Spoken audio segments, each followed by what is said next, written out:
مانجی خەرمانان کاتی کۆکردنەوەی خەلە و خەرمان و ئامادەکاریە بۆ وەرزی سەرما و سۆڵەی زستان. دانیشتوانی ژنێنیش لەم کاتەدا زۆر سەرقاڵن. هەندێکیان ئاژەڵدارن و ئالیک بۆ ئاژەڵەکانیان کۆ دەکەنەوە، بەشێکی تریان باخدارن و بەرهەمی باخەکان کۆ دەکەنەوە. هەڵکەوتەی جوگرافی ئەم گوندە دەکەوێتە هەورامانی ژاوەرۆ لە تەنیشت داواییەکانی سوورەت و پایەگەلان و ئاریاندایە. زۆربەی دانیشتوانی ژنێن لەسەرەوە کۆکن ناوی گوندەکەیان لە ژینەوە هاتووە. ئەوان دەڵێن لە سەدەکانی ڕابردوودا ئەم شوێنە کاروان سەرا بووە و کاروانچیەکان لێرەوە هاتوچۆیان کردووە. کاتێک دەبینن دیمەنێکی جوان و سەرنجڕاکێشی هەیە و ئاو و هەوایەکی مام ناوەندی هەیە وتویانە ئێرە جێگەی ژینە. لەو کاتەوە هەتا ئێستا ئەو ناوەی بەسەردا بڕاوە و بەپێی تێپەڕبوونی کات گۆڕاوە بۆ ژنێن.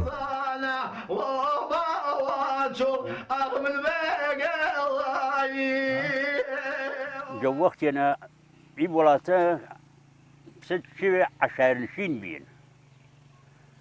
عەشایر عێراقا من چی وڵاتەنە زیندگیشکردن وان دەگاوە دەگا هەر یۆشە دەگایەوە مەنەنەوە هەر دەگایشە بەشکردنم بینی بە سەحیو دەگای. ئی وڵاتە عەشایری بێنیامینی وڵاتە نشتینێرە زیندگی شاکردن چنە مدەتیە دما چنە مدەتەکەی ڕەفیقی شامینێ پەیلایشە نەزانان شایگە کۆگەن ڕەفیق شامینی پەیلایشە واتەشە چی مەکرد چێماتن وەڵای یانەماینە چیەنە واتنە دێ وەڵای ئێرە جێژینە ئێرە جێژینە دیانی پیوەران وەرەرە و نزیک و وەش و قەشەنگ و هەردوو بەردێ بێن و هەر سەوزەڵاتی بێن و واتنە ئێرە جێگەی ژینە نامیشانیان ژنێن ژین ژنێن نامیشانیان ژنێن وەستان و کوردستانیانە شارستان و مەریوانیان دووەم شارش شارستان و سۆڵاوایان دهیاری دهدارش پایگەلانن ئینا پێستن ئینە ئینانتە مەسەلە هەمسایەکە و دەرو پشتیما ئاریان هەن پایگەلان هەن وارتەرەوە چەشمێر هەن چوەرتەرەوە گواز هەن نەسەنار هەن ئینی دەرو پشتی منی ئەو دیموئاکەلیە سوورەتفی هەن تفێن هەن دێکانان هەن کانی حسێن بەک هەن تام میاوە ژریژە هەن ئینە دەرو پشتێ منی دوو نەزەر هەیە لەسەر وەرزی تەسمیەکەی ژنێن یەکێکیانەوە کە ئێژەن ئەو منتەقە بەر لەوەی یەکجانشین بێت ینی سکوونەت لەو منتەقا ببێت منتەقەیەکی سەرسەوز و خۆش ئاوهەوا بووە و خەڵک هاتوچووی کردووە و کاروانیان کردووە بەرەو ئێرە و بەرەو لەو دیە بەرەو شوێنەکانی تر هاتوچوو بووە ئەو منتەقەیەکی سەرسەوز بووە و خۆش ئاوهەوا و تویانە ئێرە جێژینە معتەقدن زۆربیان معتەقدن کە لە ژینەوە هاتووە ژنێن وردە وردە ژین تەغییری پێیا کردووە لەفز بە لەفز بووە بە ژنێن ئەمە قسمەتێکی موردی تر ئەوەسە کە معتەقدین ئەو منتەقە ینی ژنێن ئاخرین خاستگاکانی خوداوەندەگاری ژن بووە لە دەورانی ئاینی میترائیسم پێمان وایە ئاخرین ژنە خواژنەکان لە ئاینی میترائیسمە لەو منتەقە یا لەو دیە بوون بۆیە ناوی ژنێنیش لە ژنێک وەرگیرا بێت لە خواژنەکان و شوێنەوارەکانی قەڵاگە قارەنگە دەرەی ئەسپ ئەو ناوانن پاشماوەی نیشتە جێبوونی مرۆڤیان تێدا بەجێماوە بە پێی وتەی دانیشتوانی یاوایی ئەم شوێنانە نمایشگەی سەربازی بوون و لێرەدا ڕاهێنانی سەربازیان تێدا ئەنجام درراوە بەڵام تا ئێستا بە شێوێکی زانستی لێکۆڵینەوەی تێدا نەکراوە و ساغ نەبووەتەوە مێژوەکەی بۆ چ سەردەمێک دەگەڕێتەوە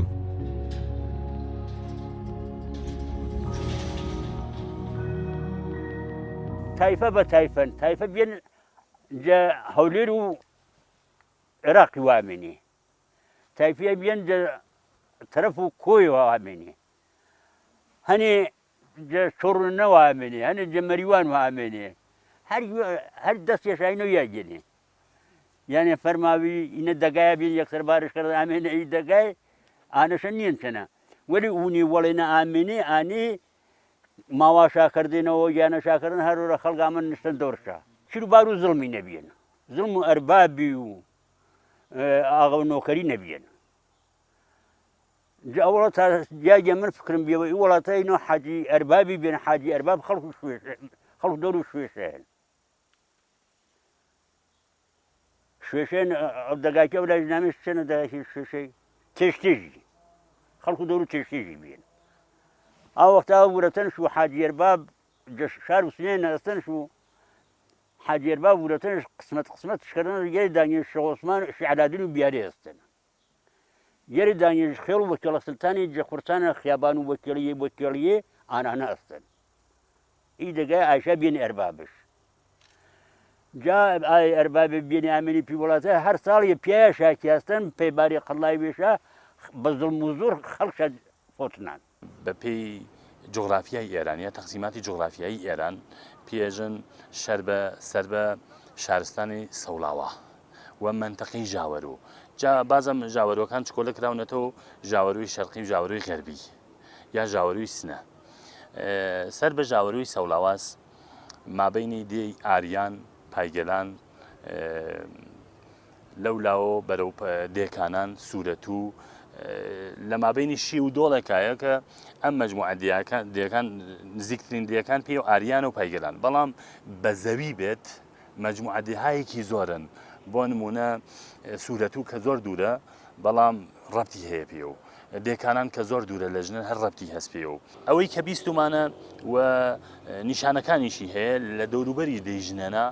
شوێنێکمان هەیە پێژین قەڵاگا لەو قەڵاگا نیشانە و ئاسەواری ژیان هەیە بە تایبەت ئاجۆری کە لەوێەوە ماڵێکیان کردبێتەوە یا دیوێک بۆ ساخت و ساز بەکارچوو بێت ئاجۆر هەیە ئیسەی نیشانە و ئاجۆرەکان هەیە و قەڵاکەیش نیوە و ناتەواو نا هەر هیچ ئاسارێکی نییە بەڵام ئەوەی کە لە سەتحی زەویە هەیە ئاسارەکەی ماوە کە ئاجۆرەکانی لێیە کەس نازانێ هیچ سەردەمانێکە کەس منزورم ئەفو فەرمونون منزورم ئێمە نازانین لەوانەیە کەسانێکی تر بزانن هێشتا تحقیقێکی ئەوتۆ نەکراوە دیری نەشناسی نەکراوە کە بزانین مربوط بکوێ خدمەتی هەر لە پاڵی ئەو قەڵاگا شوێنێک دەشتێکمان هەیە پێژن قارنگا ئەمە من بەدەم باوکمە بیستومە ئێژن لەو دەشتە پانێ دەشتێکی نسبەتەن پانە لەو دەشتە مەحەلی نمایشی ڕەزمی سۆبگایی لەشکریان بووە هەرچەند لە پاڵیشە هەر لە پاڵ قەڵاگاکە شیوێکمان هەیە پێژن دەرەی ئەسپ و شتی لەشکریان لەویا بووە دەرە ئەسپان ئەسپەکان هی لەشکریان بووە لەشکریەکانیش لەوێ ئەو محدودەی نظامیانە بەکار بردووە یا نمایشی نظامیان بووە.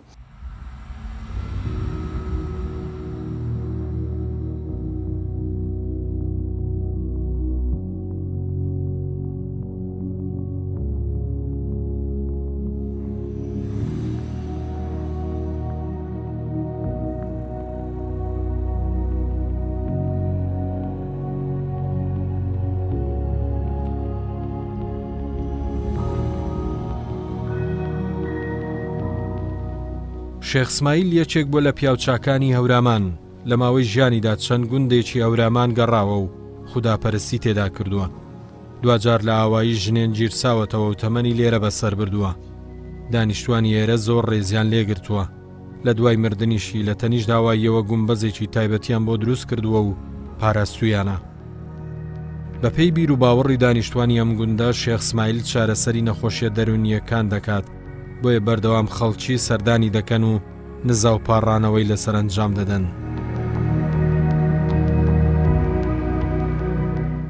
ئانە سەی بۆ جەلۆدەنە ئایا تۆ یاری بە هەرچیە با کوڕکوڕەدا های شێخ اسماعیلێنی ئینە جەلۆن چنە دەمانێ جەلۆنەنە بێن ئامن کاشترەنە من دەدار بێن کاشتریش هەر احترام شاگرتن دما کاشتی دیامن ئی دێکارانە دیکارانی دەوڵەتدار بێن دەوڵەمەند بێن و مەڕیانەشی دەرە و دەوڵەندیش پەنەماشا ئەوە توژدانی سوورێن مەشهورن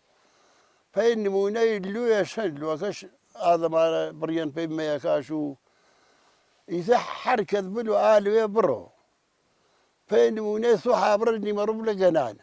حی ئیسەیش دەما 250 ساڵێ 30 ساڵێ پێی نمونەی دایتەکە نەتوانە ئاڵوبارۆ کردوە حیوانیش چالوێە ئینە نمونەش دەمانە دەکانی عەزیز شاگردان فەرماوانش دێکارانە دعاهەجی تا مەکەر و فقط داسەرە تازینە ئیسیانە نەزیا کردی نەکەم حرفیانی نیسەیش مەلو سوورەتوی چەنە عاجز مەکەرا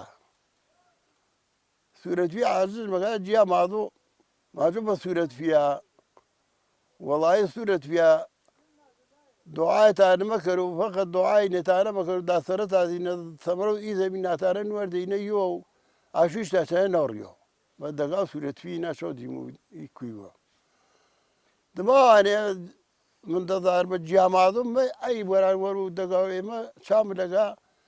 چادرە هۆرمەوە یا ماجا وەڵا چادریانەچی وەراوەر و دەگای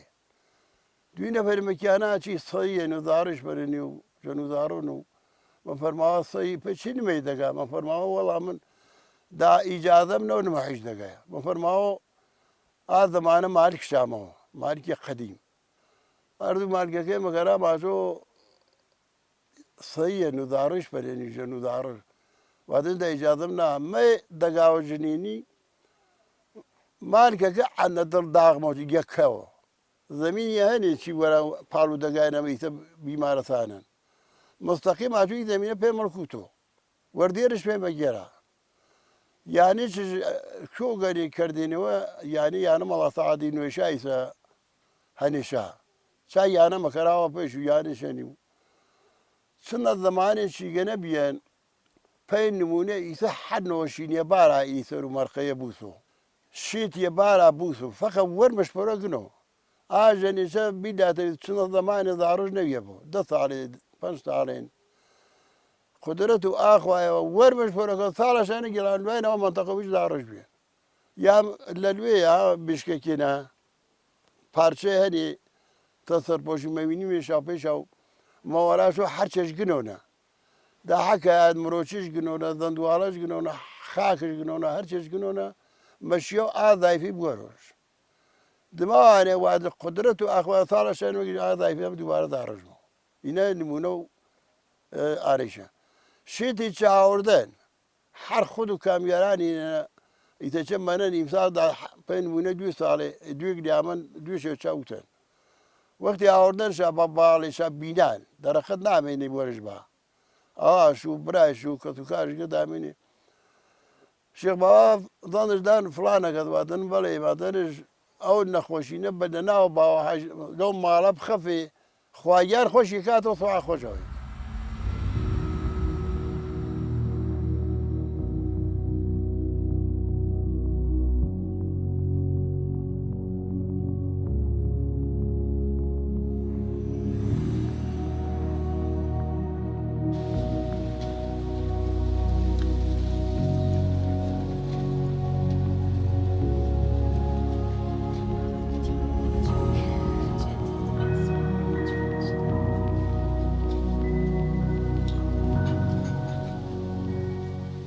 شیوا خوێندکاری زانکۆیە لە کاتی پشووی هاویندا دەگەڕێتەوە ئاوایی و بە چنینی فەرشەوە سەرقاڵ دەبێت ئەو کەسێکی دەسڕەنجینە و چەندین پیشەی جیاواز دەزانێت بەڵام بۆ ئێستا تەنها فەرش دەچنێت پێی وایە کارێکی گونجاوە و لە ناو ژوورەکەی خۆیدا دەمێنێتەوە و ماندووی ناکات هاوکات ئاگای لە ماڵ دەبێت و هاوکاری دایکیشی دەکات وەڵام من تقریبەن یەری 4 مانگە جەوەڵتر هەمسای ماهەنا ئەوە ئاوردێ بێژملوانی تەمەشام کردە فرە جار بەبێ بەلاموە وەشمامە چەنەش حەزم کرد واتم با منیش باروونە کاری هوەری کولەن حەزمە کەروونە هەر کاریە بۆنێ ئەنجامش بۆ ئتر ئەشا تەریقەوە منی جاوردم ئەشێ کولەن یەری 4 مانگە قاڵیە تەحوەڵ بێمە من هەشتا کەم یەمەنێنە شغڵیە پڕ دەرامەت بۆ احتماڵەن بە پاس سەختی کارەکەیشەرە واتم احتماڵەن مەسەڵەن هینی خاستش بۆنی هەزینی خاستش بۆ پوڵی خاستش بۆ وەری متەسفانە پاسچە نەوێنە ئا هەمگە سەختیشە هەن ئا هەمگەشی بەنی ڕەنگی چنگە وەختوی تەڵەفکەری یێرسە هەشتا هەزاری مەسەڵەن پۆڵەکەش فرەکەمەن هەشتا منیشە نامەسان گیزەم هەن سەرش کەسێتر بیا سەلان گیزێچە نەمانێ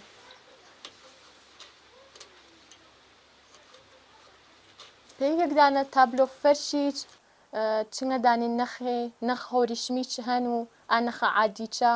ئەکسەرن و ئانانە کە نەخی هۆریشم شافرەتەرەن گرانتەرێنێ وە کارەکەچ سەختەرن وەلی ئی تابلۆ فەرشی منە چون گوڵەن دنکە دنکیە ئیسفادەژمەنێ گوڵ هۆریشم و ئا قاغزاچە هەنیشە 400 دانێنێ جە دوی دانی قولاب ئیسفادێ مۆنێ جە سێخیەش هەن بەخات پێ پووەکێش ئیسفادە مۆنێ دوی دانی پویش هەنێ هەر دۆریە چنیەشی دوی دانی پوی ئیسفادە کەرینە من جیا ئەچی قاڵیێ چنگە دانێتەر هونەری مەزانونێ مەسەڵەن گوڵسازی هەرا دەسە گوڵێ عروسی وەژ مەکەرونێ خەیاتیژ مەکەرو پاڵوانچێن دەرسەکەی چموان و لێ کارەکانە کۆمەکەوا چمەکەرونێ یێرە ساڵچەند هەنا دانشگانە ساڵێ منە تەمامشکە ڕشتە ڕەوانشناسی درماني ضوان وظيل أغدر ذاك كريم وراضينا يوم البرد ويسوى المظالم أغسوى المظالم باخەکانی گوندی ژنێن هەمە ڕەنگن هەموو جۆرە میوەیەکیان تێدایە بە درێژایی وەرزی هاوین و پاییز بەرهەمەکانیان یەک لە دوای یەک پێدەگەن لە سەرەتای هاوینەوە بەرهەمی توی درەختی پێدەگات میوەکانی هەڵ و ژە و قۆخ و هەنجیر و ترێ لە ناوەڕاستی هاویندا وەرزی پێگەیشتنیانە هەریەکە لە میوەکانی سێ و گوێز و هەناریش کاتی پێگەیشتنیان نزیکە لە یەکەوە بەڵام لەم کاتەدا کە مانگی خەرمانانە وەرزی پێگەیشتنی هەڵوژەیە زۆرێک لە سەربانەکان بە ڕەنگی زەردا پۆشراون باخدارەکان بە ژن و منداڵەوە هەڵوژەکان کۆ دەکەنەوە و لە سەربانەکاندا وشتیان دەکەن و بۆ وەرزی زستان هەڵیان دەگرن لەگەڵەوەشدا بەشێکی کەمی زەویەکانیان سەوزە و تەڕەکاڵیان تێدا چاندووە بۆ خواردنی ڕۆژانەی خۆیان وەک تەماتە و کوولەکە و چەند جۆرێکی تر لە سەوزەوات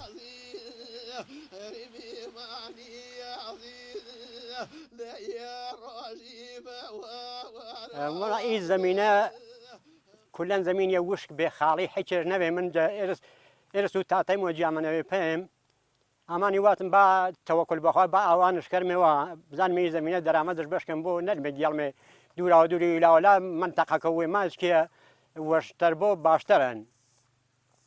شرۆما کرد کەم کەم جە ساڵە و هەفتای 69 وەدایی شرۆما پەنەکردن پیگەیە ئێتر کەم کەم درەختێمانیای و ئاوی ما ئاوردە و حتا کەسانیش وات چاپەنەم وا چاوێڵ کارێکوەرە هینە کەی دەرنەمەرە و ئینانە و واتن تەوەکل بەخوای کەشاوەرزی چێوێ خراو نیەن باش ڕۆژ فەنەکەن بزانمێ چینێ تە حدود ئالان 30 ساڵان ئێمە مەشغوڵین تایسە یاونان ما ئایگە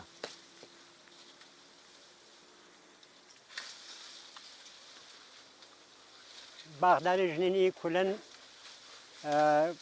جەمعانە یعنی باخیە بە خصوصی پاسنەکێ نیەن وەلێ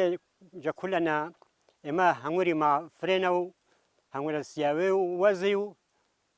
جە ئەچی دەوران و وشک ساڵی چەنە تفی ما بینێ تفی فرە عالی بینێ دەرامەت چاوەڵێ بۆ تاسەفانە وشک ساڵیەکە ئەمە شخصما وارد تفەکان لاشیە کەمێەوە بیە فرێج کەمێەوە بیێ ئەما ئێستا وەزی و هەڵوچێ و هەنگورە سیاوێ و خزمەت تەنە عرزکەر و تەماتێ و یۆنجێ ئەینە دەرامەدی دەگاینەوە و هنەوە ئی کەشاوەرزانە هەرجە ئەوەڵ و فەروەردینی وە دما و سێنزەی 15 فەروەردینی وەلای کارشرەوە بۆ دەستکەرمێ باغ بڕیە ینی هەرس و باخە هەنگووری و ساوی و ئەی جۆرە حەساوانە تا ئاخر و فەروەردینی تا دە ئۆردی بەهێشتی بەنامێ بە زوان وما دە گوڵا چاوە لە جێتە کەم کەم ئاویاری و زەمین کاڵای و ئی جۆرە حەساوانە شرۆ بەوە ئیتر کەسانێکی دەرامەدی کافیشانەوە ئانێ ناچارێ باز جیاوازان مەلا دنبال و کاریگەری و چیوە کاریگەری کشاوەرجەکەشا جواوەگۆ نیان حیبەتی نەجیا مازان بلا پێک کاریگەری دەیتر دەستشا جەهەر دوو لای بڕێ نەتەوا کاریگەریەکەی خاصگەرە نەتەوا کشاوەرجەکەی خاصگەرە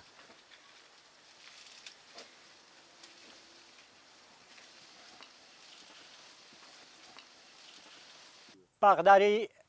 دەگاوژنێنی تقریبا حدود و 50 ساڵی چێوەڵتر تا ئیسە ئەکسەرەن هەنگورە سیاوی بێنە هەنگورە سیاوێ و وەزی دماوینە حدود 20 ساڵات چێوەڵتەری هیچ ڕۆژە ئاوەردە مردم بە فەرەنگیاوە فەرەنگی دەرامەت چابێ وەڵا باش بێ پێ مردمی ڕۆژاکەدە فەرەنگیایش ئایش بازم هەر خاص بێ تا ئیوش ساڵی عرضم کرد تا ئیوش ساڵیەکی ئامە بازم جەت فەسووریەکە دەستشا کێشا ئیسە هەرە کەم کێشان شاوە لاو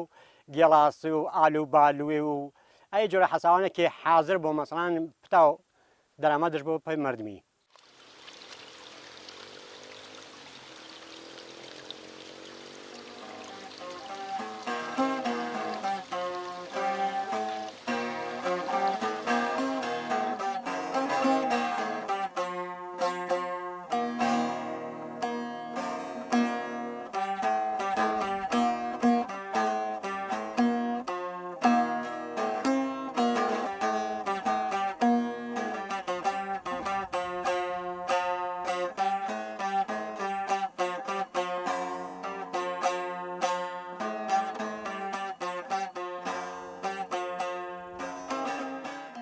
هونەر لە هەموو جێیەکی ئەم نیشتیمانەدا چرۆی کردووە بە سەدان چیرۆکی داستانامێز و نهێنی لە ڕێگەی هونەرەوە بەیان کراون زۆرە نەو کەسانەی چیرۆکێکیان لە ناخیاندا هەڵگرتووە و دەیانەوێت لە کڵاو ڕۆژنەی هونەرەوە بۆ مرۆڤایەتی بەیان بکەن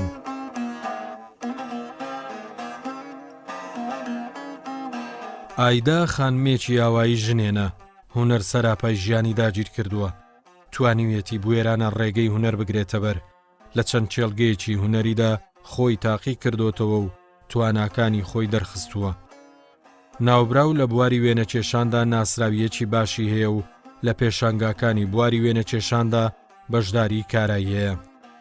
هاوکاتیەکێکە لە خوێندکارە چالاکەکانی بواری موزیک و وەک ژەنیارێکیش دەرکەوتووە چنوەشەن کریۆ باسی ژاوەرۆ نامێ چشجە دڵغەمێ لاوەرۆ من خەڵکو و ژاوەروی سەربەرزینا ئێساڵەتەن خەڵکو دەگا و ژنێنی وەیسەیچە جەشار و مەریوانە زندگی مەکەرو من هەر وێقلەیوە ئەلاقەی فرم بێ بە هۆنەری بە تایبەت نەخاشی کێشای وە خوشبەختانە چونکە لە خانەوادی هۆنەردۆسی چەنەبێنا هان شادانی کە ئیڕای ئەدامە بە و وەبتا و ئارۆسری موافقیەتی بەدەستبار و ئەگەریش بەدەستم ئاوردێ مامەدیون و خانەوادەینا من حدود و یەرێ ساڵین یانی جە ساڵ و 95 وە بە سوورەتی حرفەیی کار و تەڕاحی و نەقاشیم دەست پە نەکردن و بە خاطرۆ علاقیە کە بێم هەمیشە ئۆستادەکان واچنی کە زوو پیشڕەفتمەکەری و تقریبا یەرێزن کە نمایشگای گروهی ماجەسات و شار و مەریوانی نەجە ئێرشاد ئیسلامینە یانێرە و ئیسش کارمەکەن پێ نمایشگاهای گۆرەتەری جەسات و ئۆستان یا کشوەرینە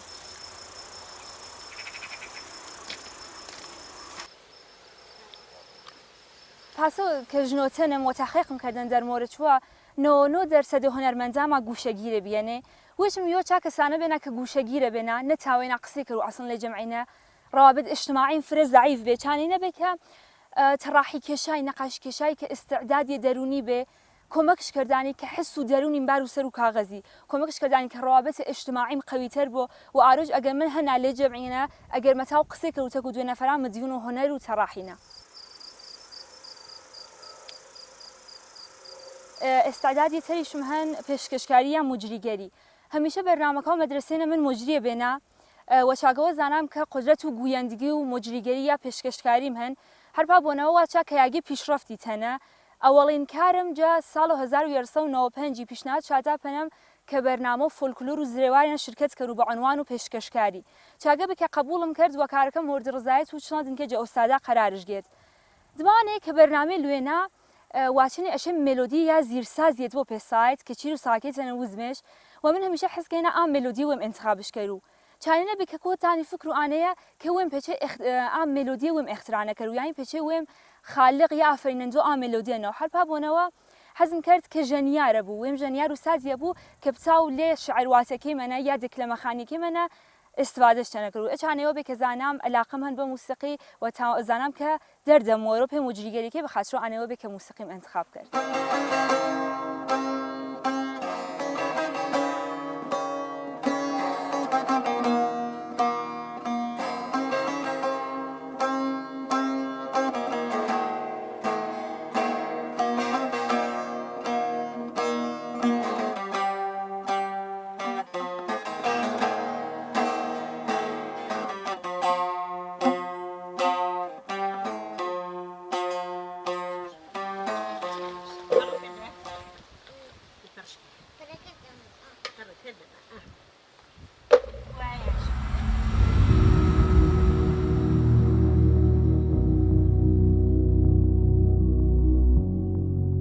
کشتتوکاڵ و باغداری پیشەی سەرەکی گوندنشینانە